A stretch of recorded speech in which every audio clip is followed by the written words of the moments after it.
Okay, we're going to go ahead and call this meeting to order at 9:03 a.m. If the clerk could please call the roll. Carr. Daniels. Here. Frost. Here. Gaylord. Here. Guerra. Here. Hanson. Harris. Here. Kennedy. Here. Lamson. Lee. Here. Natoli. Peters. Cerna. Here. Terry. We have a quorum. Thank you very much. If everybody could please rise and join me in the Pledge of Allegiance.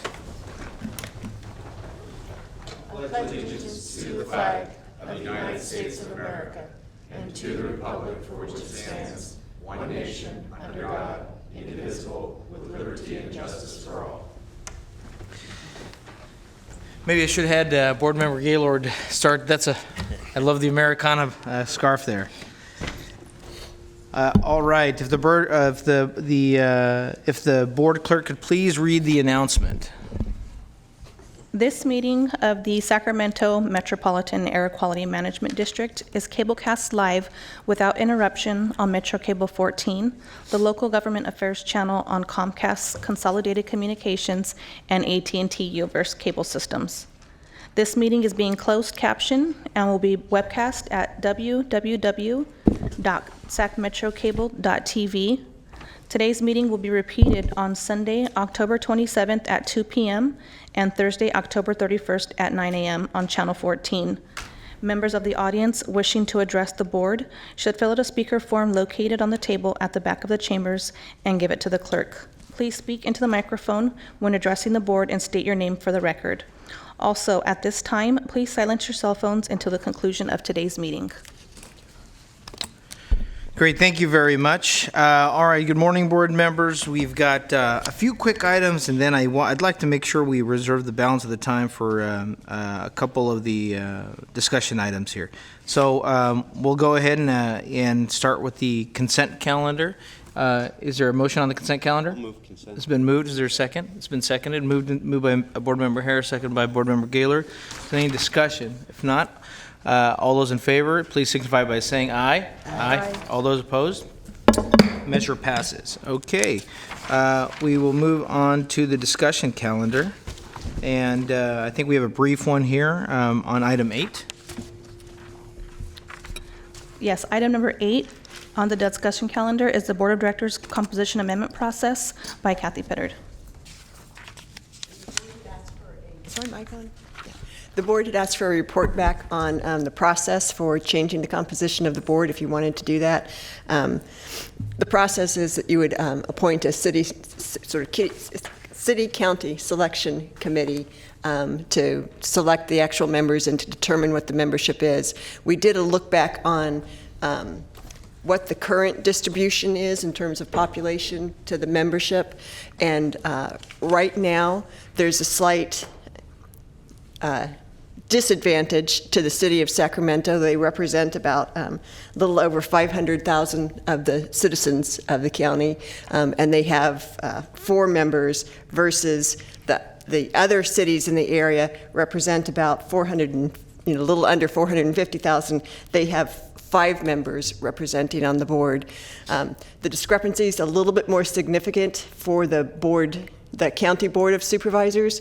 There's a provision in the statute that says that if the steering committee cannot agree on the composition of the board, then you default to the county gets 2/3 of the seats and the cities get 1/3 of the seats. So if you assume that that's sort of a representation of what the composition should be of the board, then the county's underrepresented fairly significantly. They have 5 seats out of the 14, which is far less than the 2/3 that they would be entitled to. But at the time we did the steering committee selection back in, I think, 94, that was the agreement that was made, and it was the only way to veer away from that would have been to limit the city membership on the board, bring the city members down so that the county represented more of a pro rata share. And the decision at that time was to do the distribution as we see it now. So from the staff's perspective, we don't recommend undergoing a new analysis, doing a new steering committee selection, unless the board wants to correct either of those two, perceived at least, imbalances. Very good. All right, moving on to, there are no other questions from the board. We'll move on to the next item on the agenda. The next item number 9 on the discussion. It's a receive and file. Yep. Yeah. Unless any, since the city of Sacramento is underrepresented, Board Member Harris, unless you're asking that the city of Sacramento get one more vote? I'm happy to maintain the status. Oh, good. Okay, thank you very much. We'll continue on to the next item. That was a receive and file. Madam Board Clerk. Okay. Item number 9, 8-hour ozone national ambient air quality standards update. And I have David Yang here to give a presentation.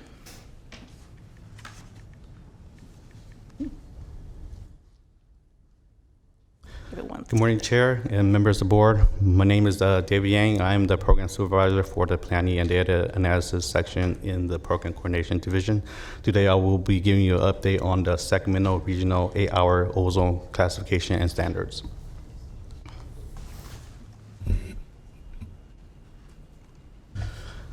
As you know, ozone is formed by a chemical reaction between nitrogen oxides and a volatile organic compound in the presence of sunlight.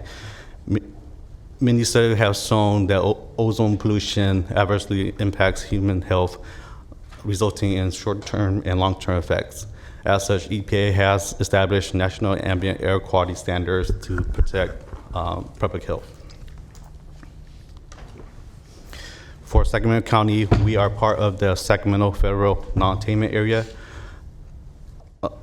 This also includes areas in Yolo County, Placer, El Dorado, Solano, and Sutter counties.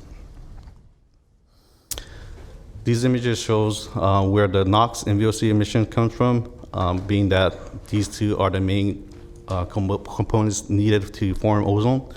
For the Sacramento region, the main sources that contribute to our ozone problem are from mobile sources.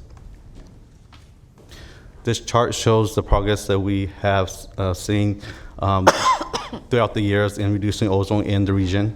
The orange line is what the reduction that we've seen since 1990. The green, yellow, and blue line are the 3 federal standards set by EPA. This graph does not include the days that were impacted by wildfires in 2008. We are currently working with EPA to see if we could exclude those days, being that to see if we could exclude it from regulatory decision, because it is important that those days be excluded to meet the 1997 ozone standard. This table shows the attainment date for the three standards. For the 1997 standard, the 2008 standard, we are designated as severe non-attainment. For the 2015 ozone standard, we had an option of being designated either moderate or severe. Moderate was based on the modeling that was done at the time of the designation request, or severe, which was to be consistent with the 2008 standard. We decided to go with moderate because it was easier to bump up to serious, where we want to be, rather than being bumped down from severe classification. Being designated as moderate non-attainment, our attainment date for the 2008 standard is a year before the attainment date for the 2008 standard. As such, we will be requesting to being reclassified from moderate to serious. The reclassification request is allowed under the Clean Air Act. This will extend our deadline to August 2027. The new deadline will be after the attainment deadline for the 2008 standard. The next step is that the other districts will be providing a similar briefing to their boards. After that, we'll be sending a joint letter to CARB requesting for this reclassification. CARB will submit the reclassification to EPA, and EPA will take action on that. And with that, that concludes my presentation. I'll be happy to take any answers. Also, if there's any questions regarding the recent EPA letter from headquarters, Dr. Ayala and Mark are also prepared to answer a question on that issue. Great, thank you for your presentation. I have Board Member Natoli here to speak.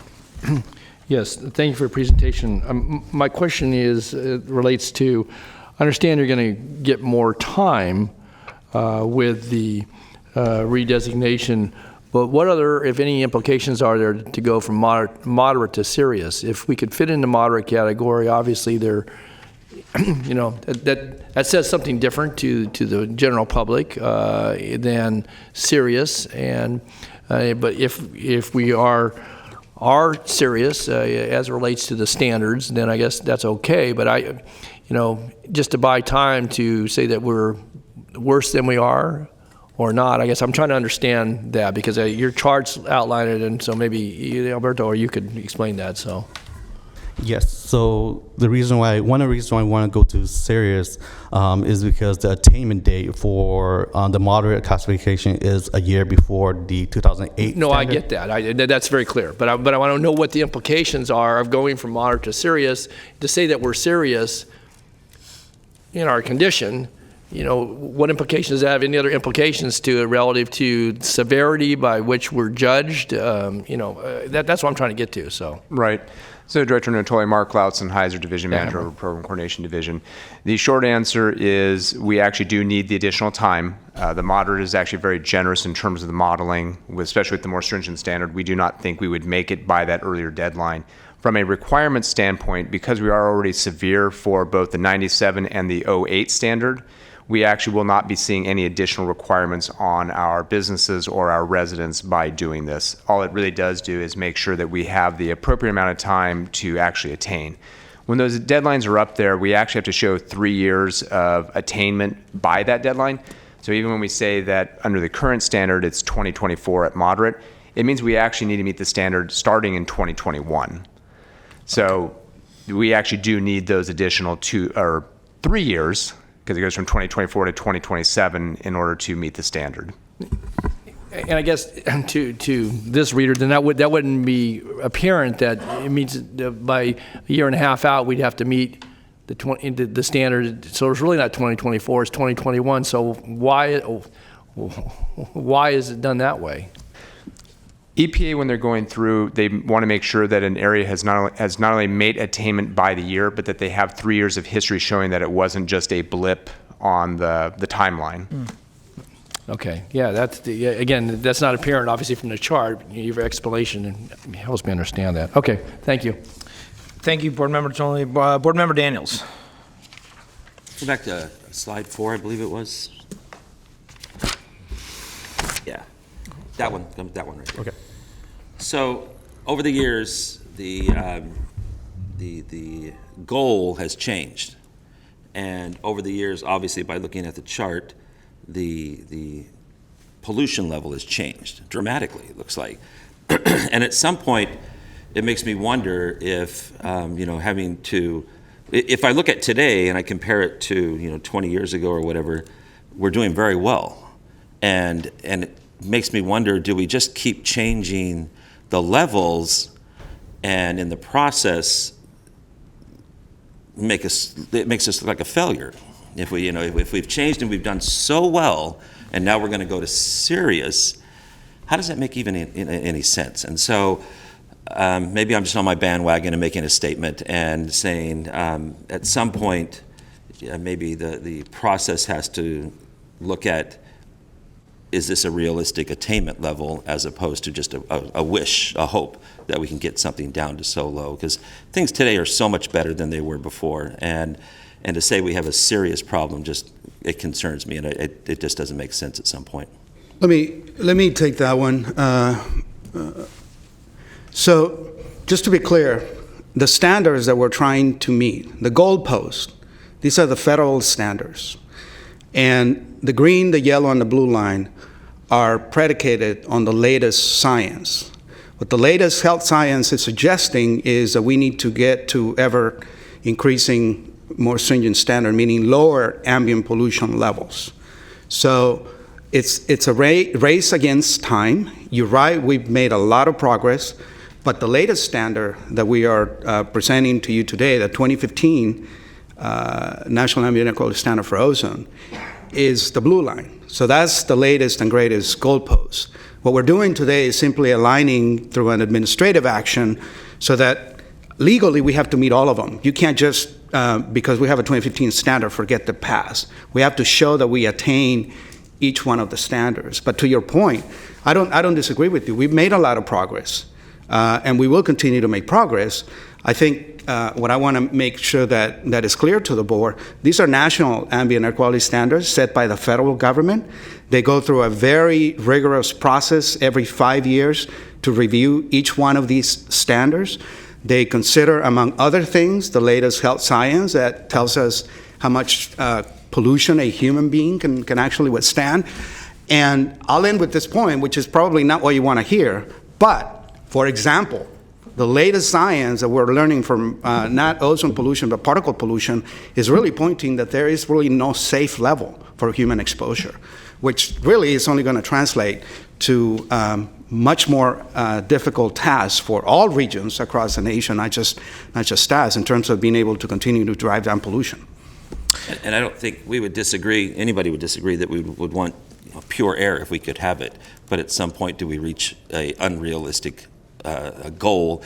And not to raise controversy at this point, but there are some of us that feel that the federal government that was in place in 2015, we don't agree with the levels or goals that they might have had and on a realistic level. And so we'll have to see what happens in 5 years, which would be 2020, and see if that changes also.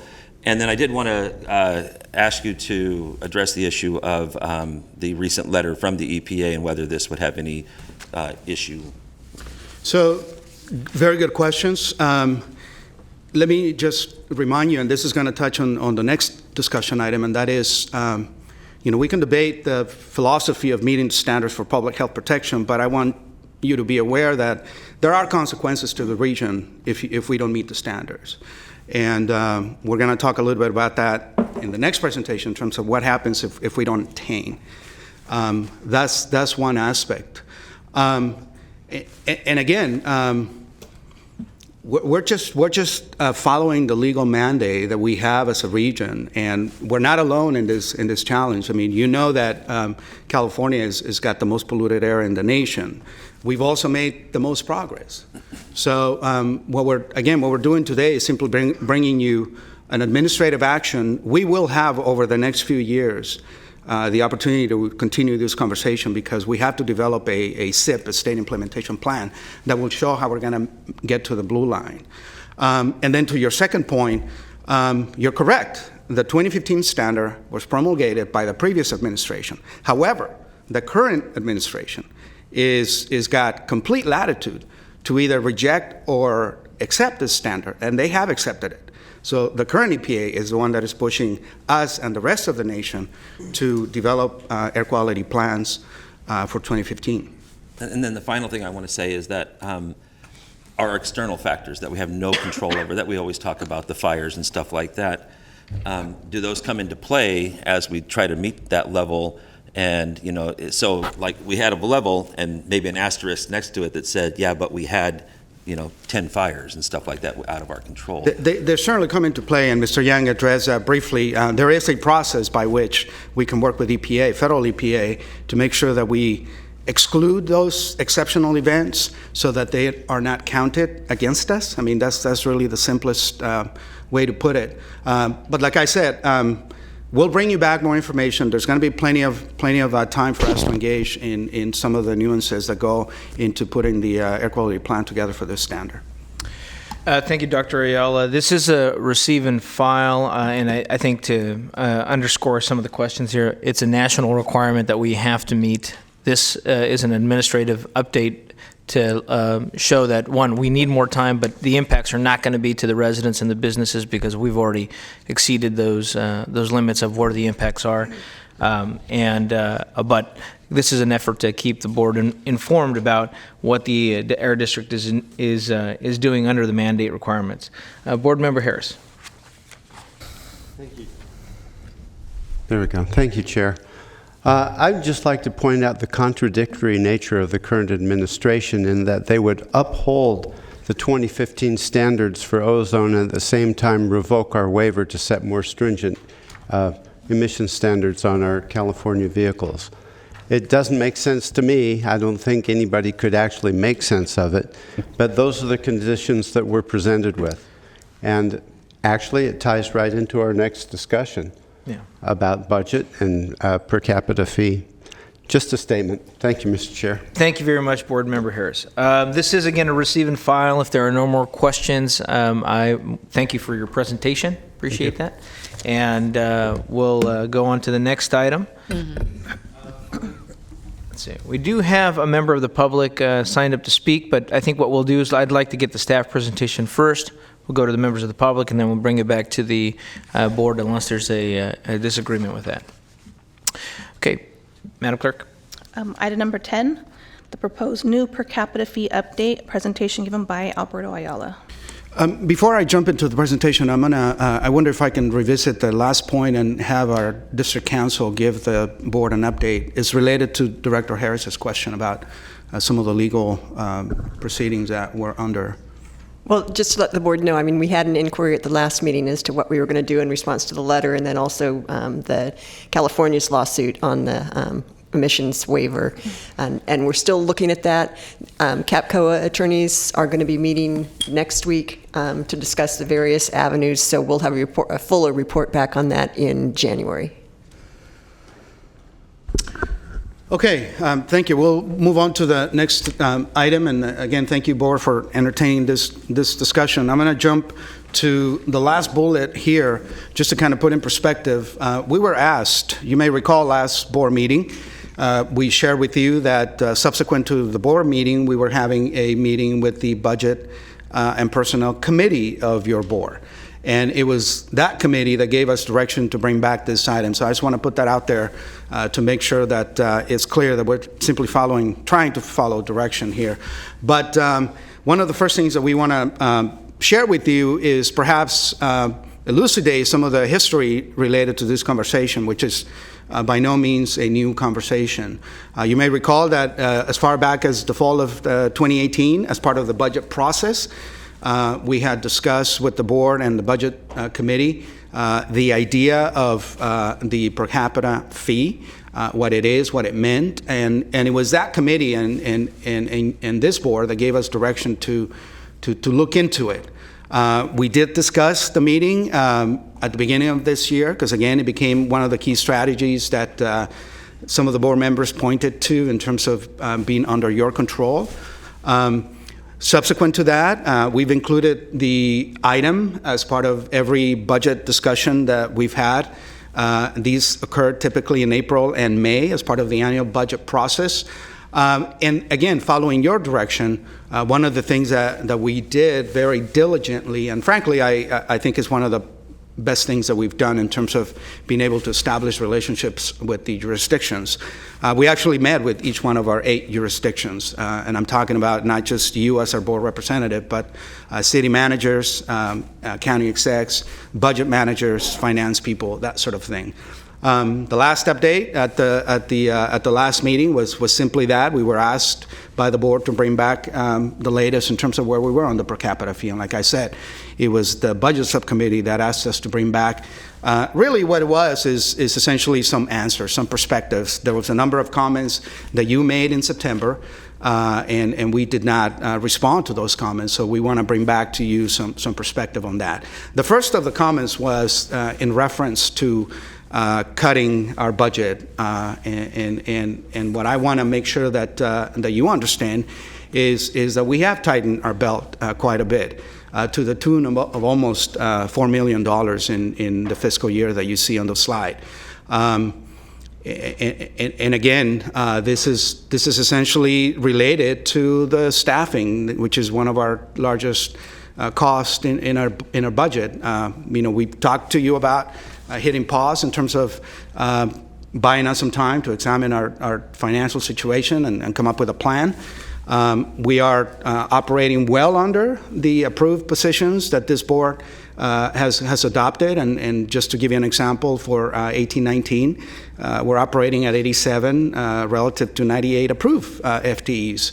And I don't have the current numbers for you because we haven't closed those books yet, but we will have those, of course.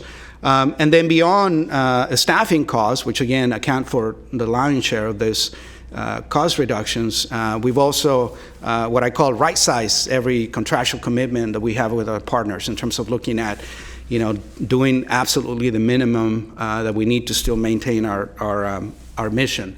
And again, why do we know this? Because we've shared with you information when we compare budget to actuals that clearly show that we've tightened our belt significantly. And beyond that, we're doing some things that, we're hoping that things go our way, and we're just putting off some things that, frankly, any entity, any public entity should not be doing. But again, this is a reality that we're under. We're not replacing some of our aging infrastructure. Again, if, an ozone analyzer goes down, and we stop collecting data, that's on us, and there's going to be implications, not only for us, but for others that depend on that data. Not to say that the public really demands pollution information. There was a comment that was made about travel, and we can certainly appreciate the concern, but we've also tightened our belt when it comes to travel. We really are only doing the minimum. There are some things that we need to do to interact with our peers like CAPCOA and some of the other districts, but we are really being judicious about where we go, how many people we send, for how long we go. And then the last point I'll make, because I'm probably one of the staff in this agency that travels the most, my MO is really, if I get an invitation or a request to go to a meeting, if it doesn't come with travel support, I just simply say no. So I think it's worth you noting that. The second point that was discussed at this board meeting last September was, what happens if we don't become a well-sourced, well-functioning, stable agency that can carry its mission. The first thing I'll say, and we've said this many times, so today we'll have our friends from SACOG address this point more clearly from their perspective. You may recall last month, Mr. Corliss was here to point to some of the implications of not having an air quality plan done by this agency. But again, the biggest thing is the federal transportation funding. Back to the previous discussion, if we don't have an air quality plan that EPA can approve, we risk federal transportation funding. So from that perspective, the nastygram that Administrator Wheeler sent Mary Nichols is true. There is a very strong correlation between federal funding for transportation and an approved SIP. The other thing that is at risk is simply just compliance with some of the programs and rules that this board has adopted in the past. Many of those rules have been adopted, and frankly, they haven't been identified in terms of the revenue streams that are supposed to fund them. And probably the best known is check before you burn. It's a critical measure. We absolutely need it for attainment, but we don't have a standing funding source for it. We will not be able to respond to public complaints and calls that we get for a number of issues. So our delivery of services to the public is certainly at risk. One of the most critical areas that we carry as a function of this agency is our land use review and CEQA roles. And again, there is no identified state or other source of funding for those responsibility, which I know that you appreciate because you're all involved in general plans and climate action plans and that sort of thing. And then the last point is the thing that we keep talking to you about, which is really one of the best opportunities that the region has, not only to advance in terms of air quality, but also, some of the funding from the state level that we can attract to the region, and that is AB 617, the community air protection. Another point that we keep hearing often is, and it's a fair question, jurisdictions and many folks that we have met with that perhaps are not as familiar with the district as you, they say, what do we get from the district? And frankly, notwithstanding the obvious, which is putting us on a path for clean air, frankly, the numbers speak for themselves. Without paying anything, if I can be so candid, this agency, and you get the credit, you have enabled the programs that have brought millions, literally millions, to the region in terms of investments for cleaner technology. Now, what is that cleaner technology? I asked staff to include some examples here. Charging infrastructure, electric trucks for private and municipal fleets, zero-emission school buses. We're making a big play in that area simply because the obvious need and the benefit. We're working with some of your jurisdictions to start to deploy refuse collection that is totally zero emissions. So again, these are monies that come in the form of state incentives that are benefiting, I have to believe, that are benefiting the region.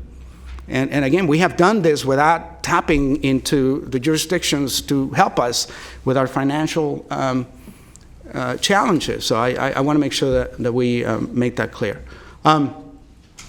Why do we have a budget gap? Again, this is nothing new. We've known that this is an issue. We simply have chosen to actually do something about it and not kick the can down the road anymore. We just have too many programs that don't come with full cost recovery. And many of those programs are great, are the incentive programs that we're tapping into the state cap and trade dollars and some other programs. But by design, the state doesn't give air districts the full administrative recovery ability in terms of covering the administration of those programs. And you know full well, to put money into work, it requires resources. Federal government is the same thing. They impose requirements on us in terms of doing some things in terms of ambient air monitoring and the planning. They do give us some funding, but it's not covering all the costs. And I talked about some of the programs that this board has approved. And one of the things that is really catching up on us is none of the funding sources that we currently have are indexed to inflation. So it's just a ticking bomb. To continue on this argument, we're obviously seeing, as you have seen in your jurisdictions, employee costs. And I'm not talking about, this board hasn't given our employees any new benefits. This is just simply the cost of living increases, pension, health, et cetera. We need to address, we have some safety issues with not only our offices, our building, but just being out out there monitoring for air quality and other things. There are some things that we need to do to make sure that our employees are safe performing their functions, and that requires funding. We need to upgrade technology, just to come up to the 21st century. And again, we're doing as much as we can, meeting the rising demands with fewer resources. And here's just one example of how you can see the trend in terms of increasing the public reaching out to us, saying, we need you out here watching out for air pollution. And you can see the complaints, the trend chart that we included there. I'll take the credit or the blame for this poor graphic, but I'm trying to illustrate for you that to close this gap between revenues and expenditures, we're not relying on any single measure. I know that the focus has been per capita, but again, that's just one of the 6 different things that we identified for this board that we needed to work on. The reality is, the other 5 things, there are many factors outside of our control that will determine our future. Per capita is under your control, and that's simply the reason we decided to proceed with this item, again, because you gave us direction. You told us to look at per capita initially. And another question we got is, what is the gap? Well, it's about a 6 million gap. Where does the number come from? This table is something that you've seen in the budget process. And we presented for you the funding plan, which includes these 6 strategies. We gave you a low and a high scenario. And the $6 million is simply the middle scenario for sake of simplicity in the discussion. So getting to the end, so what we are presenting for you is not, we're not setting a precedent. We're not doing anything out of the ordinary. You can see here that many air districts have a per capita fee in place. It's a principal mechanism for funding the programs with local dollars that other sources don't provide. And you can see here the level of funding in terms of the per capita that is generated in various districts. Beyond per capita, some districts, probably the most notable is the Bay Area, they have relied on a property tax to fund some of their functions. And even though we don't show here, those of you that serve on SACOG board, you know that SACOG, for example, the MPOs, they do have a per capita or what we call a membership fee for them to be able to operate. So again, I don't think what we're bringing you is anything out of the norm. So now let me wrap it up, because this is really getting to the end. One of the things that you wanted us is to bring you alternatives. What are the options? Well, you can take no action. You can just simply postpone the action. You can abandon it. Again, if I can be very candid, kicking the can down the road is an alternative. Another thing that I heard from many jurisdictions is the fact that $1.50 was too steep, and we justified the number, but it's under your complete control and latitude to adopt a different fee. So, some of the other districts have gone with 50 cents. So if that is something you want to do, you have the authority and control to do that. If you want to do it over a time period, again, you can tell us that as well. It can be over 2 or 3 years. One of the other options that we heard from the board was to simply wait for other things, like Measure A. We could certainly do that. Or if you have any other suggestions today, I guess that's why we are here, so that you can deliberate on the direction that I hope that you do give us in terms of how to proceed with this proposal. So with that, I'll conclude. Great, thank you very much. I've got board members signed up to speak, but we're going to take the comments from the public on this item first, and then we'll go, there's only one person, is Yes. that correct? Yes, and- I have Casey Lazan with SACOG. Good morning, Chair Guerra, members of the board. I'm Casey Lazan, Deputy Executive Director for the Sacramento Area Council of Governments. We are the Metropolitan Planning Organization designated under federal law to do transportation planning and programming for the 6-county region. And I'm here to speak of the role that the Air District plays in transportation planning and programming.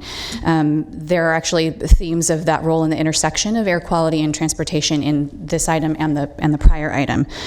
As the MPO for the region, we plan and we program transportation funds, about $1.5 billion a year. Our ability to do that so that transportation agencies can deliver those projects, both road and transit projects, to plan, construct them, open them to traffic, is dependent on a valid state implementation plan. So we look to the Air District to be able to do timely updates to that state implementation plan, so that through that, representing the transportation sector, can understand what it is that our transportation projects need to do in total in order to conform to the Clean Air Act. So we rely on that timely update of that state implementation plan, coordinate very closely with them on that. There is, as you know, under the SAFE rule, there will be effects of that new rule coming down the pipe with regard to transportation, and the SACOG's role in planning and programming funds. We will see the impact of that potentially on our Metropolitan Transportation Plan, and that's a briefing that you got from my executive director at a prior board meeting. Down the line, there's the potential that the state implementation plan will need to be updated to deal with the SAFE rule, and that is, again, something where we rely on the Air District to be able to timely update that so that we can keep transportation planning, programming, and ultimately opening to construction happening. Thank you. Thank you for your comments. Thank you, board members. This is a item to provide direction to staff. Since we don't have an agendized actual fee or item on the agenda, we're not voting on anything specifically here. But in order to avoid having our staff spin their wheels, no pun intended for transportation folks, we want to make sure that they have clear direction from the board on what to pursue to address this budget gap here. And with that, I'll go ahead and start. I have Board Member Harris, Cerna, Terry, and Carr punched up. And before Carr, I have actually Sue Frost, who doesn't... For remembering. Yes. Before that, whose button, it doesn't have a button here. So Board Member Harris. Thank you, Chair.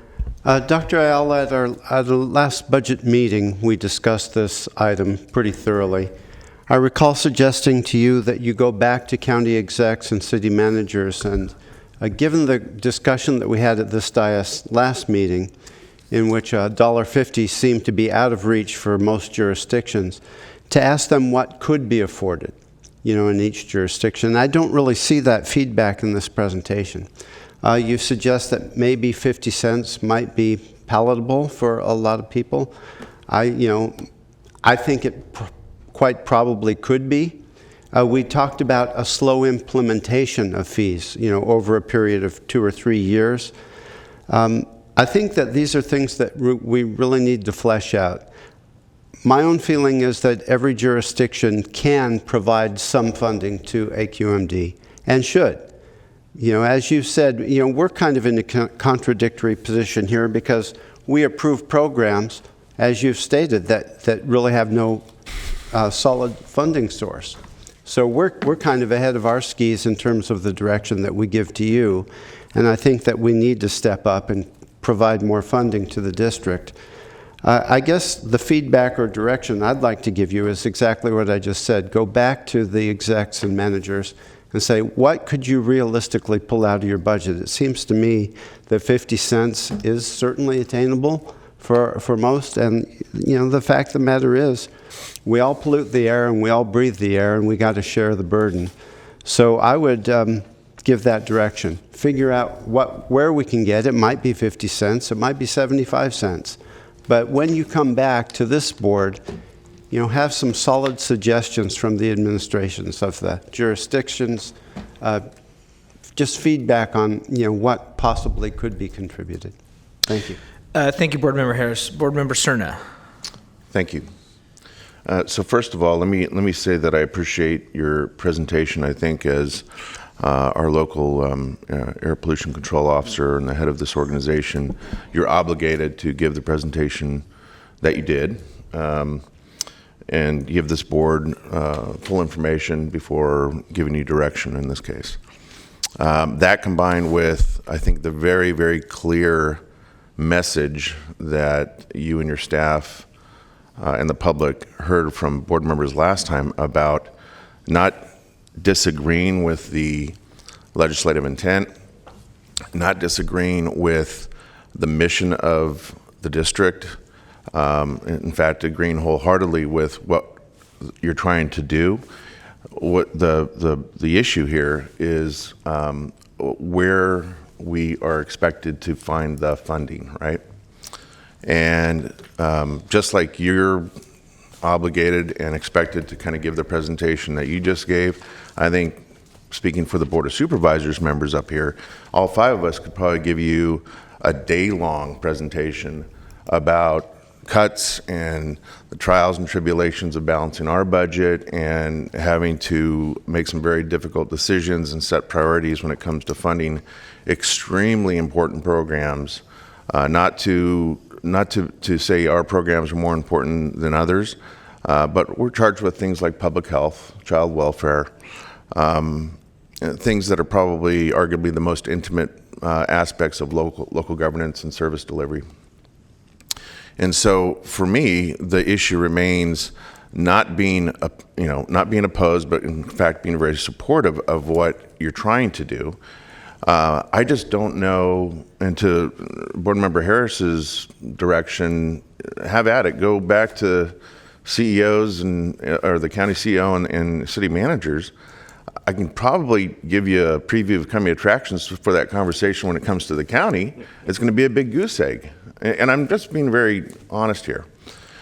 We spent 5.5 hours on Tuesday on one issue in these chambers at our board hearing on whether or not to accept a sizable state grant to make some capital facility improvements at a county facility. We had a robust discussion about the operational costs involved with that, the fact that there's some need there because it's an antiquated capital facility that needs attention.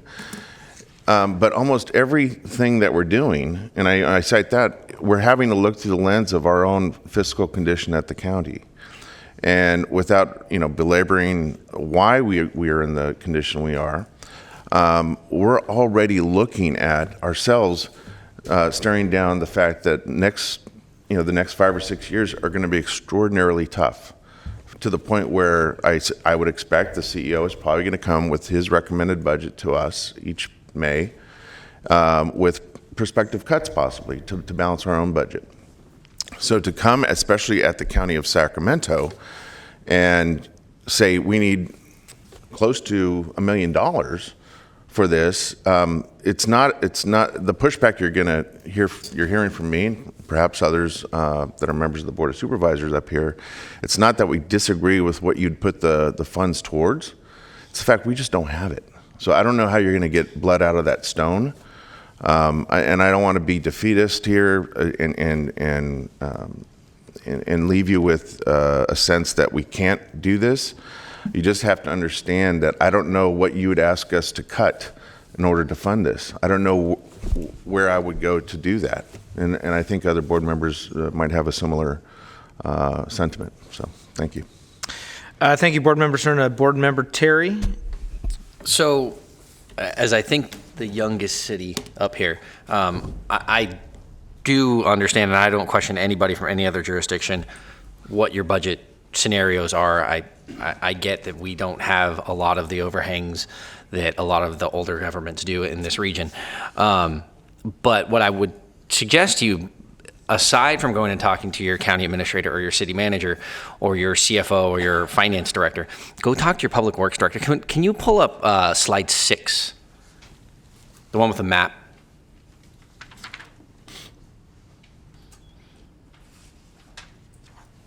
That one. What I would caution everybody here about doing is being a penny wise and a pound foolish. So these are investments over the next 5 years that you're estimating. And I just want to understand, the green is what the air district is going to be attracting into the region for these. Thank you for calling that out. So yes, the map that you've seen before, the legend in the white numbers is what has already been brought to the region without any jurisdiction, frankly, putting anything on the table. So this is already what this agency gets credit for. Has done in the last. It's been done over the last couple of decades. Okay. The green is really the potential. That means because we want to get more active. And frankly, I mean, mobile sources is where the emissions are. So, I mean, this is not just about the money. This is about how are we going to get to attainment. But the green is really the potential, the things that if we are well sourced, we can do for the region. And if we're not, then we're just going to have to pass on those, similar to the county. We're just going to have to pass on the state incentives, and they will go somewhere else. So thank you for that. And so in my city, again, if we're taking $1, let's say, which would be about $74,000 a year, if we don't do that, I'm at risk of losing $3.7 million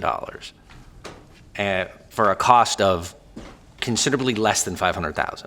So again, I don't want to question, trust me, I was on the Sac City School Board. Patrick, I know, just stepped away, but I've sat in the shoes of having to cut $50 million a year out of a $400 million budget. Like, I get the difficulties that everybody are going to have. But if you look at this and we say, for the county, $1 million, and you're risking $29 million of funding. So less than $5 million of investment for a $29 million investment back into roads, infrastructure, transit. So what I would question, because, I think the unique thing for me is my city manager was my public works director, so he does understand this. But go back and talk to your public works director and ask them what's at risk if we don't have attainment, if we don't have an approved SIP plan. Because ultimately, if you're talking about this, I mean, Elk Grove, you can see the number. You can see the number in the city of Sacramento. You can see it in Folsom. What is the number that we're talking about, and what is potentially on the table here? So again, penny wise and a pound foolish. I mean, in the end, yes, you would have to identify some sort of cost, but also, what projects were you planning on? I know in my city, White Rock Road and a Tiger Grant would be at risk, and that's about $10 million over the next, I think, 7 years for us. In growing cities like Elk Grove and other ones, what are the potential projects that you were expecting the Air District to be able to deliver for you? And again, I don't know if this takes into account exactly the dollar amount that SACOG would be losing, but again, if we don't have these approved plans, what are you ultimately losing? So again, I don't think there's any specific direction to take today in working with staff, but I think, going back and not just talking to your finance manager and figuring out how big of a check does the Air District cut to your city. I know when I was on the Cable Commission, I got a copy of that check every year, and and if you ask my finance director, they'll say, well, this is how much money might have come in from the Air District. But how much money is at risk of major projects in your own communities by not having a functioning Air District? And then the only other thing that was brought up in the last meeting that I also want to remind folks of, I want Dr. Ayala to at least confirm that I'm right about this. There are no discretionary programs at the Air District. There are a whole bunch of programs we're expected to do that we don't get funded for, but there are no discretionary programs, correct? That is correct. I mean, we mentioned to the budget committee, we pull back and cut to the bone. So if we axe a program, then we're going to need to bring back to you a very clear explanation of the implications of that. Okay. Appreciate that. Thank you. Great. Thank you. Vice Chair Frost. So I appreciate Director Harris's comments regarding our budget committee and some of the discussions that went on there. And I'm remembering back because one of the things that we talked about and that you shared with us was that there are very real consequences. There will be monetary consequences, funding that we're going to lose if we don't meet certain criteria or goals. And one of the things that we suggested was going back to each of the jurisdictions and quantifying what that means. And in particular, in relation to transportation dollars and SACOG, because SACOG is we have our MTP SCS. We've never met the goals that were laid out in that document yet. And it's difficult meeting the goals that we have for this air district. So if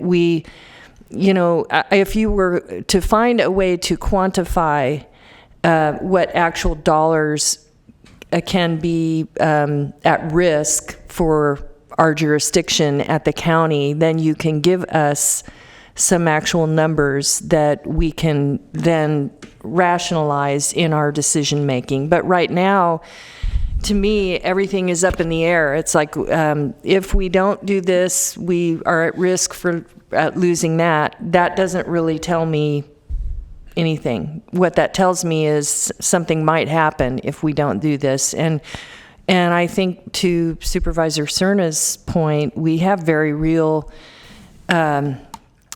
consequences right now and decisions that are quantifiable. I mean, actual dollars that it's down to.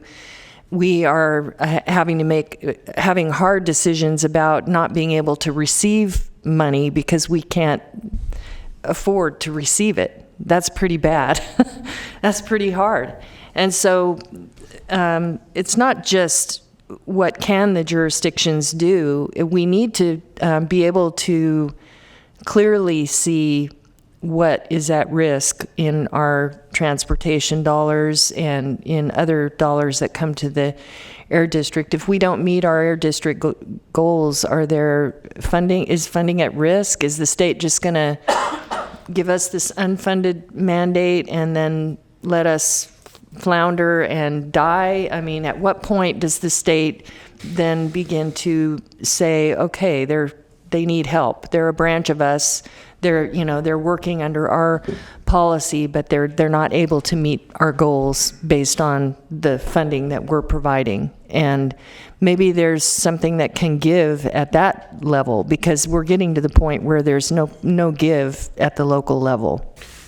So thank you, Vice. I think what I'm trying to say is you were going to go back to the jurisdictions and meet again, but in the next meeting you were going to tell them what the actual numbers are. What funding is at risk? Someone mentioned $100 million, hundreds of millions of dollars could be at risk. We need to know what is at risk so that we can then rationalize from So, there. Vice Chair Frost, we'd be happy to go back and work with our friends at SACOG to bring you that number.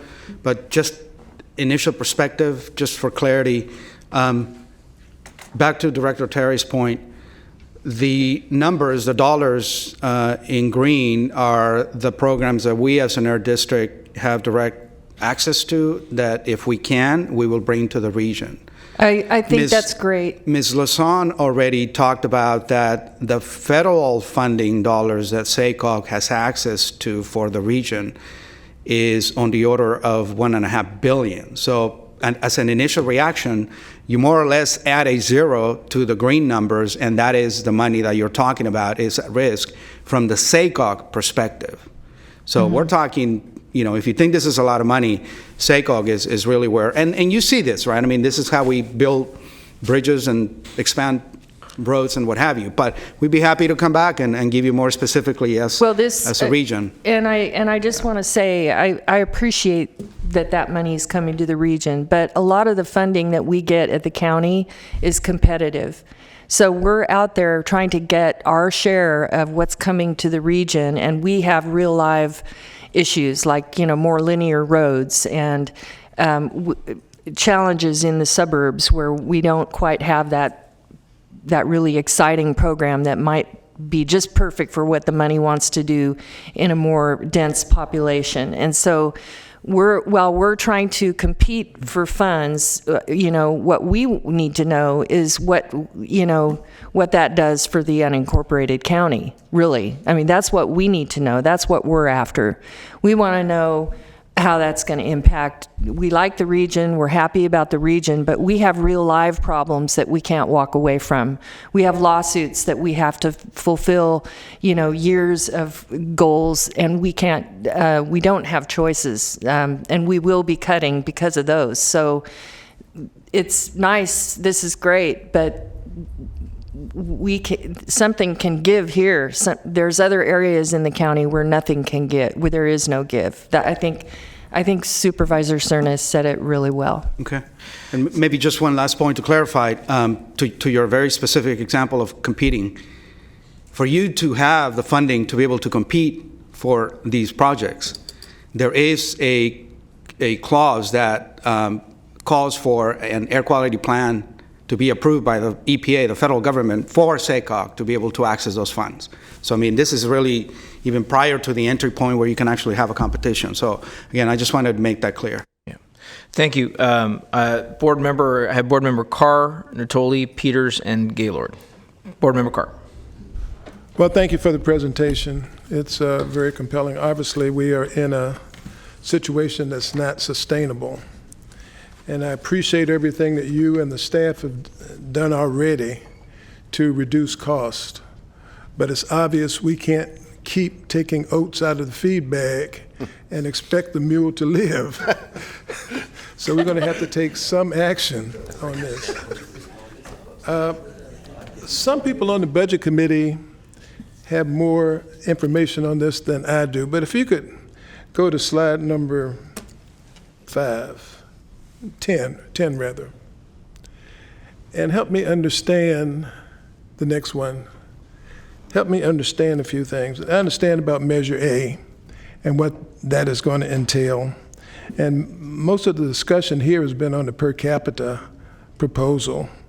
But let's look at some of the other areas that we may be able to get more revenue. The stationary and other. Could you explain what that's all about? And there's a potential for up to $300,000. What is that? Good morning, Amy Roberts with the Stationary Source Division. Stationary source fees, we do have a rule in order to collect permit fees from those that we do regulate. And what we want to do is make sure that we're operating a cost-effective program, a cost recovery. And so this would be an effort to look at that rule, look at the funds that we are collecting through the stationary source permit fee, renewal fees every year, and make sure again that if there is a gap. Is this something the district can do independently, or what has to happen in order to do that? That can be done by the district at your board approval. So this is an action, simply a recovery of what it costs to perform the services? That is correct. Okay. And the line below that has a potential for another $700,000 on the high side anyway. Full cost recovery, Rule 301 and 304. What are we talking about? So 301 is actually what I was just speaking of, and that is the permit fees, the full cost recovery for Rule 301. If you're speaking about the area-wide and indirect source fees and that row item, that's another area where we do have health and safety code does allow us to collect fees for certain areas where there is air pollution that we currently do not collect any fees for. So for these full cost recovery increases, this is a board-approved process, or do you? Yes, so it you is. just need to bring that to us for us to approve? Yes, that is correct. Okay. On the next one down, the mobile new DMV surcharge, how does that work?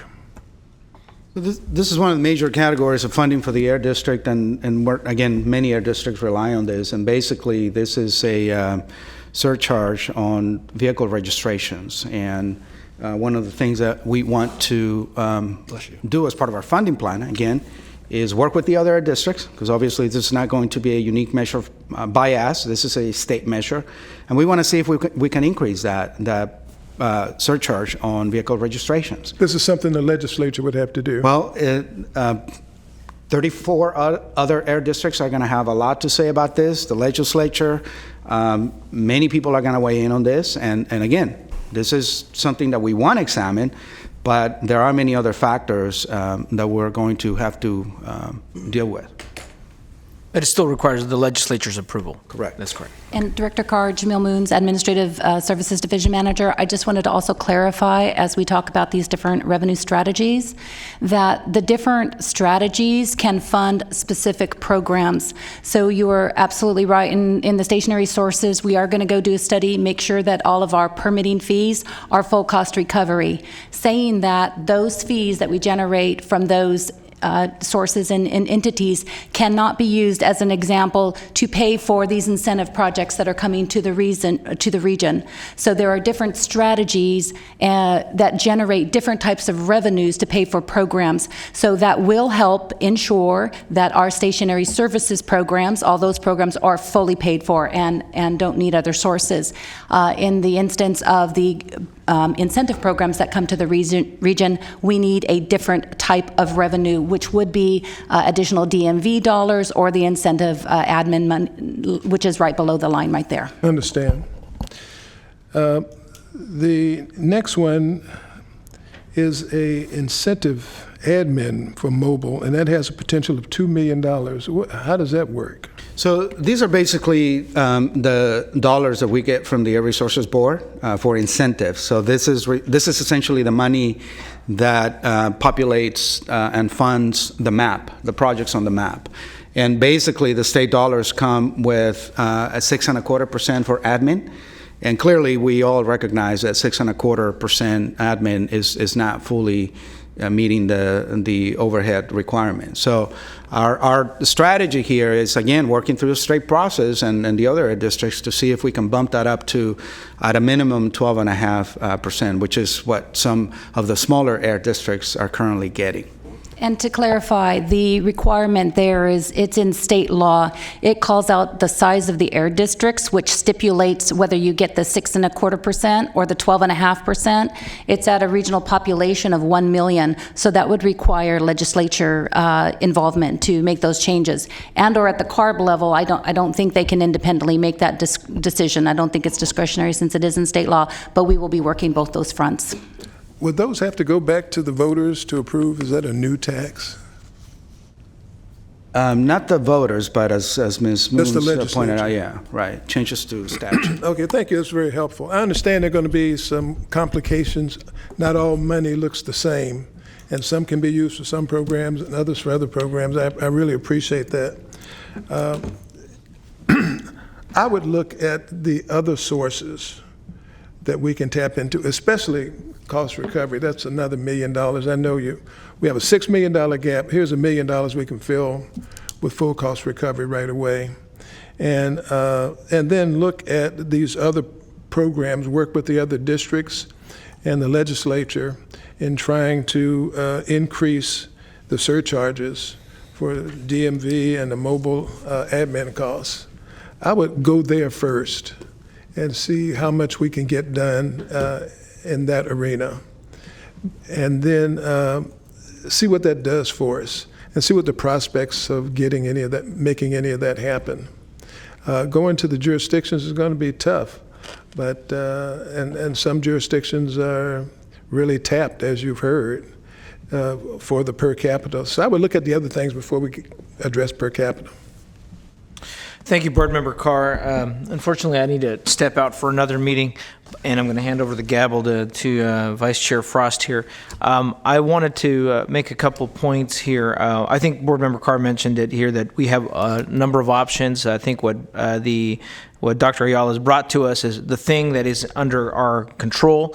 I do want to, bring up a kind of a standing position that we've had on the board when it comes to some of the fees. The more we put fees on the businesses, that can impact our county. That's also a challenge. So everything's a balance, right? If we put too many fees on our particularly our stationary sources, which are the largest employers in our county, then at some point now we start tipping the needle about our overall regional economic strength. So I think we have to balance it all out. And I for one would want to see if we can go back. I think the point about going to the public works directors and the finance and the city managers to find out what are the consequences. Wouldn't want to be penny wise for a pound foolish on this. And again, there is an urgency, but at the same time, it's not an immediate cut that we have to do. So we don't meet till January. I'd rather get this right than not. But more importantly, we just can't have a non-functioning air district. I mean, there are, I think, Board Member Carr, there's only so many oats you can, take out of the. It's just full cost recovery. You're not adding fees. Yep. Exactly. You're recovering the cost of the service. Yes. Yeah. No. Yeah. So to that point, I think I want to make sure we come back and look at what is another balanced approach. Say if we did full cost recover fees, and also I know our legislative team is looking at and also approaching the legislature to continue to advocate for the administrative cost recovery as well for the programs. And also I think we should have a further discussion about, does this air district want to sponsor a legislation for a DMV surcharge? So all of this, I do want to thank Dr. Ayala for bringing this issue back to us, because I don't think that taking no action is we can't kick the can down the road. We have to figure out what's the long-term solution to making sure that we have a functioning air district, because there is more at stake. So with that, I'm going to pass over the gavel to Board Member Frost, Vice Chair Frost. Thank you, Director Guerra. And our next speaker is Director Natoli. Thank you, Madam Vice Chair. We've talked a lot about this at the last meeting, and certainly, again, a number of the comments that have been made by colleagues here I would echo. But I want to, again, thank certainly Alberto and the staff for, I think, continuing to keep this in front of us as it relates to some of the budget challenges. But I don't think there's any dispute about the value that not only this district and its work in all the respective areas, both in the regulatory oversight, but certainly in helping to find compliance for a very important aspect of daily life, obviously our air quality. And I don't think there's any question that this relates directly to public health and the quality of life. I wanted, though, just to, I think, frame this a bit, talk, without specifically, addressing some of the other comments that were made here, that the discretionary dollars that were referenced, certainly by Director Cerna, but by others, we know about mandates in county land and about having programs that you're required to do that you don't get any funding for. We were told to do them, and we do them to the best of our ability. And certainly having the experience of gone through a number of budget cycles, certainly at the county level, but obviously with the various boards that I'm given the privilege of serving on, we take that responsibility seriously, and again, it's serious here, this shortfall. But what we're looking at, I believe, and I think it's becoming ever clearer, and Director Cerna referenced it in these chambers the other day. We spoke for many hours, heard public testimony, heard from people that are in leadership positions, in this case in law enforcement, but talked about conditions in our jails, corrections, which counties now have inherited as a part of change and legislative changes that have come down the pike, some of it by initiative as well. And again, we're looking very clearly at the potential for turning back $80 million. Because the ongoing costs that go with that, the responsibility that we would bear for a period of 30 years, in somewhere close to $6 million in additional staffing responsibilities. And that, again, those dollars come out of discretionary dollars, the same funds we're talking about with per capita. And yeah, that may pale in comparison to what was being charted here this morning, but there's quality of life issues. Again, we have zero capital dollars in our parks budget. We struggle to find money for libraries. We struggle to cover public health responsibilities in other realms for children, for families, for seniors. And it's not to sound like we're poor, because we're not. Again, we're very blessed in this region to have resources by which to have these discussions. And I guess the point I want to make about that is that this isn't, another point was made, this isn't any less important than things I mentioned and many others we could talk about. But I think it reflects the pressures that certainly members of the Board of Supervisors, but our respective council members as well, maybe with a little more focus to it. And I appreciate comments by, Council Member Terry. Again, I represent the city of Rancho Cordova. Those struggles to provide for that infrastructure, to meet the obligations that we have to state and federal regulators so that we can draw those dollars down. But I think that when we look at the per capita, and I guess the concern I would express here is that I think the revised proposal obviously looks at a different starting point. But my experience has been, too, is that there's some creep that occurs over time, either intentionally or unintentionally, because if that becomes a source to go to, and you go to a county that has a several $7 billion budget, a lot of that is siloed, but nonetheless, and you say, well, it's only $1 million, or it's only $500,000, it'll only be $1 million next year, and it may ramp up to $3 million. You ought to be able to afford that because you get X amount of benefit. I think those are certainly legitimate arguments, but I think my concern is that I know that we're coming into a time when we're going to struggle with some of the things I mentioned and others have mentioned as well, and they affect all the folks, whether you live in a city or in a county within the realms of the Air District. And I think that as we're looking at this, that discussions on Measure A right now, and again, there's a lot of scrambling for that, because again, if that goes on the ballot and is ultimately supported by the voters in whatever context it's framed, there's a lot of give and take in that, but that is a spread. It would be an additional source of funding. It is a spread that takes into account everybody in the county, and I would suggest that might be, at least until those discussions are known, which they will be known here obviously in the next few months, as to whether that goes on the ballot, but secondly, what that looks like. And I would say that this shortfall should be framed in that context, and I trust, Alberta, that you and your staff in those discussions and whoever else represents us in that regard is talking about certainly the Air District share.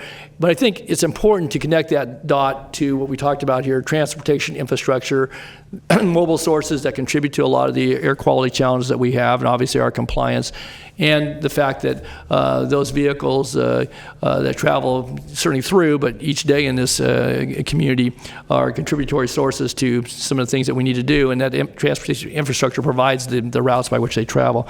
And if we're trying to clean up our fleets, whether they're large heavy-duty fleets or light-duty fleets, there's a lot of benefit that could accrue. So I guess I would just say that I for one, appreciate the challenge that staff has brought into us. I'm not insensitive to the fact that per capita is something that's available to this district, and yes, we can impose that upon ourselves. But I look at it through two lenses. One is a member of this board, but certainly as the responsibility of how I get here anyway, by election to the Board of Supervisors. And I know that some of the trade-offs, because it may not sound like a lot even at the 50-cent level, $300,000 though, I know what that can buy and what we're going to be challenged with, because those nickels and dimes, they do add up.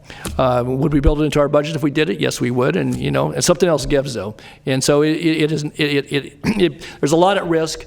And I guess I would suggest that you could go back to the public works directors. I don't know that that's going to tell you a whole lot more than we already know at this juncture. And I would suggest, for purposes today, that we wait for at least the outcome of what Measure A is going to look like, and if in fact it's going to go on the ballot. And then I think that would give us some sense about where we're at. And that at least for the present time, recognizing the criticality of some of this as it relates to the district, that we, look at some of the other options. And I would just say lastly that the DMV surcharge, I know over the years that I've sat on this board that has gone from 2 to 4 to 6, and I guess it's now proposed to go back down to 4 without some legislative adjustment. That's one source that goes to vehicle owners. It doesn't get everybody in the pool, and that's why I think there may be a different spread here that would provide for that. But that should be something we ought to take a look at, because that gets to a more statewide effort and certainly people in the district. But I'm not interested in necessarily sending back folks to do another round with the public works directors unless that's will of this board. I just think that at this point in time, I prefer to wait and see what the Measure A looks like. Thanks. Thank you, Director Natoli. Director Peters. Thank you. I think I'm probably going to say pretty much the same thing as the other members of the Board of Supervisors. I think only Don and I were here during the recession, and we... well, Phil got part of it. I was back there. Yeah. and we turned back hundreds of millions of dollars in state program funding because the cost of matching in some amount was too expensive. We laid off 3,000 employees. So that, and you'd think that times are better now, but so many of the state programs come with mandated matching fund in some amount that we can't afford it. As Don said, we debated for 5 or 6 hours on this week about turning back all or a portion of $80 million because we can't afford the operating costs of staff for those investmts. So I prefer that you, and I want to say also, I don't have enough detail on the potential cuts or, for instance, you say travel has been cut by 80%. Well, you're going to have to remind all of us how much is that 20%. When you talk about programs that have mandated funding, I'd like to know exactly what that is, the ones that you're doing now, and then maybe this board will have to look at those and decide which ones we're not going to do, instead of just generalized comments on, well, we need these things. Well, at the county, we need all of those things too, but we're having to wield a tough penciling of those programs. So also, I haven't heard that much about going back to the CARB board and explaining to them what these mandates are doing, and that it's putting too much pressure on local government budgets. So I'd like to hear about all of those things in addition to the other comments that have been made here. Thank you. Director Gaylord. Thank you. I certainly just wanted to echo Supervisor Frost and Tolley and Peters' comments. I mean, essentially, that's pretty much my take on this as well. The car comment is really important. I think some of these things come down and we just automatically acclimate to them and adapt to them instead of maybe challenging some of them and going back to understanding, hey, this is too much of an ask for this. We need to do it this way. Supervisor Frost hit it right on the head. I spent the better part, since we discussed this, on how to, maximize that trade-off and that value. And Director Terry explained, going back to your public works director or your city staff, and that's exactly what we did. And the big need we need is something small like refuse trucks, and trying to change that from the standard operating procedure of diesel into new technology, but that's not there yet. What I'm finding is that folks talk about, hey, we can do this, we're going to do that, but when you actually want to buy it, you can't buy it. It's not there. So I think it's a little premature to say this is the tangible ROI or the trade-off locally for constituents. And then, to Director or Supervisor Natoli's comments on real-world quality of life issues that we're dealing with, we're already looking at a rate increase in the city of Folsom right now. We're in the Prop 218 process, and that's, the pushback from that is tremendous already. And that's just to shore up what we already are experiencing. So I think those are just some of my comments. I think, I thank your staff, and I value the mission, and I think it's an important mission. The other part is that I hear feedback on is why is it now that we're hearing about kind of the benefits and value of the partnership with the Air Board, and I don't think I don't think it's never been there. I just think it's not been kind of marketed to a point where now it's kind of being pushed as a value because there's an ask, and so that's kind of the feedback I get from constituents. So, but I appreciate it, and I appreciate everyone's comments, but I think it's just not there yet. I believe Director Daniels was next. Thank you. One of the slides mentioned $4 million in cuts. Does that mean that the budget that we received, or the dollars that we received, were $4 million less, or does that mean something else? Because sometimes the word cuts in budgets means something else.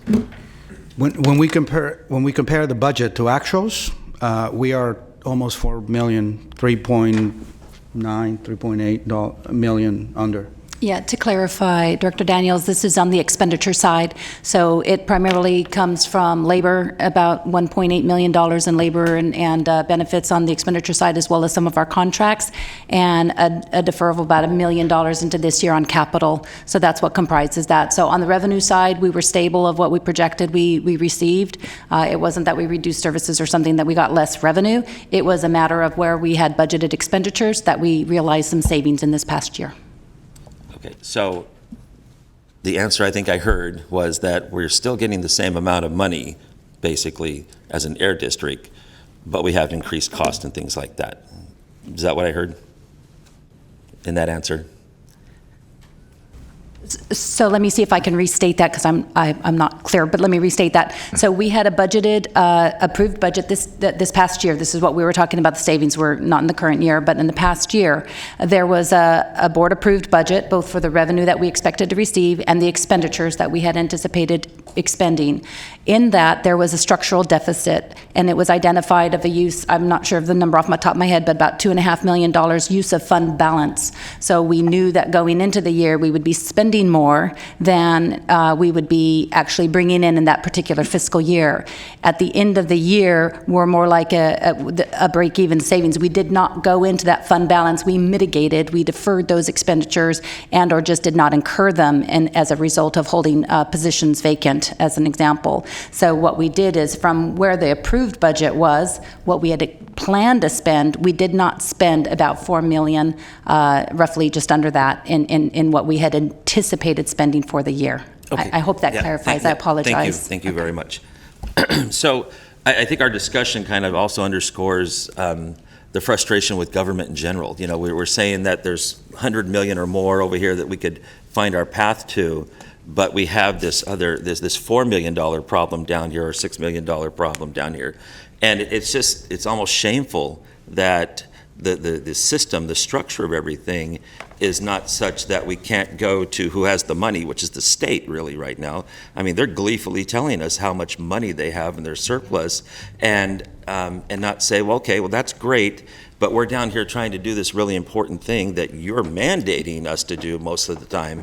And so we need a little bit more of those oats. We need some more oats. And so it just really, it's so frustrating to hear all these numbers thrown around and know that the state is sitting, according to them, on a big pot of gold. And I think that any effort to come back to any of us smaller, I'll call us the smaller cities in the county, and the county obviously, it is not going to happen. And I mean, you can, I guess, spend that time going to those public works people, but those aren't going to be the decision makers. And I believe our decision makers have been pretty clear that it's not going to come out of our budgets. And Citrus Heights specifically is already in a negative budget, and so it's not going to come from us, definitely. And so where does it come from? And I think that's what you were asking for, and some things were brought up. And I don't know how much of an effort it would take, or whether the value would be there in going back to all of these things that we do now that do bring in revenue, that do not have those inflation factors in them and working on those. And that's not going to close that gap totally, but it's going to chip away at it. And I don't understand why those things were even created without the aspect of, and the next year this will increase this much because of inflation. That's just sloppy, I think. And then, again, the final thing, there's 35, I guess, air boards, and I think a lot of the folks that, like us, that sit on these air boards, some of us, or some of the folks that have been here before, have gone on to the state level, so there is those folks in the state legislature that understand our pain, and I think we need to be reaching out to them in an effort to find that path to the pot of gold, to the bag of votes, and saying, you were here, you understand the pain, but you're still part of the problem that's imposing these things on us. We need your help now. So those are my words. Golden oats. Thank you, Director Daniels. Also, we're losing one of our great folks at SACOG to the state. There are people at the state who understand our pain. That's a thought for our legislative people to track them down. Director Lee. First thing I want to thank Dr. Ayala. You've, given your all in making sure that the various jurisdiction has been updated and brought up to speed. And I really appreciate that, taking time out of your busy schedule. And, I want to certainly acknowledge that your efforts was under the direction of this board. And it's always good to think outside the box, to explore the different options. That's really healthy, to have a healthy exchange. But I think it's pretty clear from the board that we have to explore other options. Just discussing with the city staff, if we were at $1.50 per capita, that's about 3% of our general budget. That's 2 police officers full-time, 1 community service officer. And when push comes to shove, and there's a balancing act between being a fiduciary, a steward of this board and also of the city, I have to really prioritize and really look at what really impacts the community and how activists are going to come out and say, you're spending how much and where.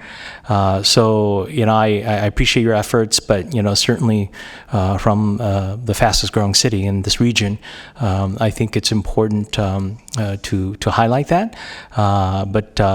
Nonetheless, I do appreciate your effort. I think it's genuine, and, as the CEO of this district, you're working very diligently, so I appreciate that. But I want to highlight the fact that we really should explore other options. Thank you. Thank you, Director Lee. Director Cerna. Thank you. Ironically enough, I'm going to have to part to get to the CARB hearing that's going on right now. I just wanted to leave you with the last thought before I do depart. First of all, I agree with Director Natoli and his suggestion that perhaps we look at the outcome of Measure A before we take further action on this. But what I wanted to stress was, should you feel compelled to continue your discussions with city managers and the county CEO, public works directors, I guess, for that matter, take, and I would include in that our CFO, take advantage of that opportunity and perhaps change the question a bit. Instead of asking, well, what's the pain threshold for a fee, which I think, you've already had some pretty clear feedback from those executives about the stress involved with trying to achieve that. Change the question and maybe use their expertise to ask the question, well, what are some other opportunities that come through the county, come through the city of Elk Grove, other members of this body, to achieve what you're trying to do. Because again, I can't stress enough, it's not that any one of us up here disagrees with what you're attempting to do, what the legislation's intent is, and that should not be confused with the pretty visceral reaction you're getting about just the narrow context of the discussion thus far, which is, here's a fee, go figure it out, County of Sacramento and cities. So I think if you change the discussion a bit with some of those executives about what are some other avenues to pursue with their assistance that aren't going to come with a net county additional cost or having to consider reductions in other programs and budgets. I think that is probably where you're going to find probably a more productive outcome, quite frankly. Thank you. Thank you, Director Cerna. Director Natoli. Yeah, just briefly, just as we're making some suggestions here, it seemed to me, and again, it might help bring some focus with your peers in this Measure A discussion, Alberto, that the importance of SIP compliance, of the SACOG conformity, that those items, in a broader measure where we're looking at trying to parse out funding for public transportation, for public infrastructure and so forth, those are key pieces, and that having sufficient funding going forward over a period of time is a key component of that. Obviously, it comes out of that pot and is part of the discussion around money and who gets what and apportionments and so forth. But I think it would probably be very difficult to argue that it's not essential, particularly for those areas where you've got to have those things. Those boxes have to be checked, or otherwise you can just figure you're not even in the running. And secondly, one of the things that's occurred to me, and again, certainly we're having this discussion at the STA board and, with our respective jurisdictions, is that the ability to, one, meet that compliance, but secondly, to make sure we have the sufficient match. And you can talk about some of the issues that, relate to general governance, certainly at the county level. And so I guess I certainly would be very open to that, because again, another hat that most of us up here wears is going to be at the STA level, and I think that how the AQMD is not only its role in our region, but what that means to the ability on the Measure A, but also if there is a Measure A, that what that means then to the ability to long term to stay in conformity, to improve our air quality, but also then to fund either some of the improvements to fleets, which are going to travel those roads, to that we look at neighborhoods that may be underserved. I mean, I see some very clear linkage there. Again, it's still kind of a food fight because everybody wants to make sure they get enough, for their jurisdiction. But I do think that this discussion, and to the compliments you received here today, and I would add to that, I think this has brought clear focus to the needs within the Air District, but also the role that you and your staff play, and what that means to those of us who have that role as it relates to public infrastructure. That's a true asset, but this is essential to maintaining that asset, but also being able to improve that asset. So I would hope that maybe some takeaway from this would be, again, to my comments earlier about the outcome of Measure A, but I think, excuse me, as that's crafted, this could be a very key point. So, and I don't know whether it already has been or not, but when you're sitting with public works directors or finance officials, certainly electeds that are having that discussion at that level, I think that don't let that point get lost. Not that you would, but I think it needs to be highlighted, because it seems to me that could be a very key piece of seeing what the AQMD would be apportioned over a multi-year period of time. I think would go in great part to potentially closing some of this gap. Maybe just to react to that specific point, Director Natoli, the point is very well taken, and rest assured, we have been at the table. We're fortunate that we have been invited to the table. We benefit from the fact that one of the principles in Measure A is still air quality. Again, you can rest assured that we have been making the case in terms of what it means to have a well-sourced functioning air district, not only for the goals of Measure A, but as you pointed out, the connections to SACOG and some of the other funding. So we will continue to do that. And like I said, I mean, that was the plan. That's going to be the focus for us next year for obvious reasons. We've already gone before STA and presented, as the other jurisdictions did, our accomplishments with the current measure and the unmet need that we hope the new measure will help us with. One other comment I would just make briefly is that beyond the air quality piece of it, though, there's this nuts and bolts piece that fits in that machinery that would then delivers projects. It sees to it that we draw down on those funds, and that AQMD is a key part of that. It's not just about doing stuff over here that helps us get cleaner air and may have some connectivity that becomes part of that an essential piece of that. So again, We will definitely do that. And this one is a bit of a back at you because we also want to get your help to make sure that you understand, that you explain that connection to those folks. Because again, we've spent time with you kind of walking through that process and that help us. We will make that point, but we also want you to help us. Thanks. Yeah, I just want to add that at STA we're doing some outreach and public meetings and polling, and hopefully there are some pertinent questions within that surveying structure that will give us information relating, or just give us feedback on air quality's part in that Measure A. So I don't see anyone else signed up to speak, and most of the board is gone. So, but what I did hear, and I really appreciate that you brought it back. I know the budget committee basically said obviously the conversation needs to continue. We weren't ready to really vote on something, but get some direction. And I heard a lot of direction from a lot of directors today. Director Harris talked about looking to see what the jurisdictions can do. I know there were some directors who felt, let's wait till Measure A. But reaching out to the jurisdictions and to CARB and to the state, to the jurisdictions with more information that it can quantify the cost and the benefits. I think Supervisor Peters was asking for more detail on the funding and the structures there. And also reaching back to CARB to see if there's any way we can get more creative, or if there's any thing they can think of that might help us with this problem. And so, and looking to all the other sources. I know you're already doing that, but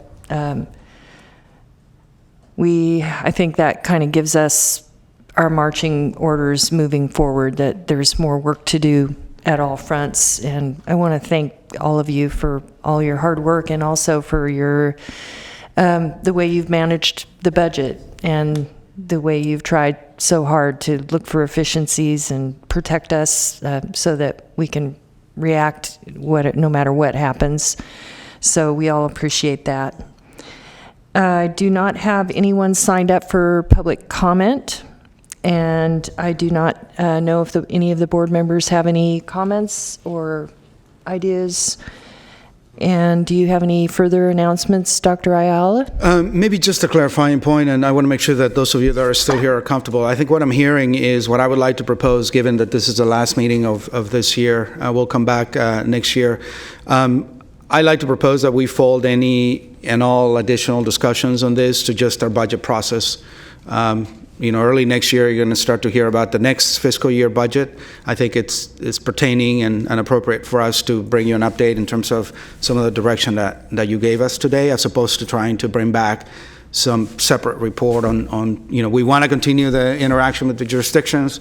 We'll go back and put our thinking hats on and see what we make out of this. And next year, if you're okay with that, and that's the reason I'm asking for clarification, is that we just fold the update into our budget process, which is going to be starting early next year. I think that makes sense. Does everyone else? It's perfect. All right. Well, if there are no more comments, then there being no further business, this meeting is adjourned.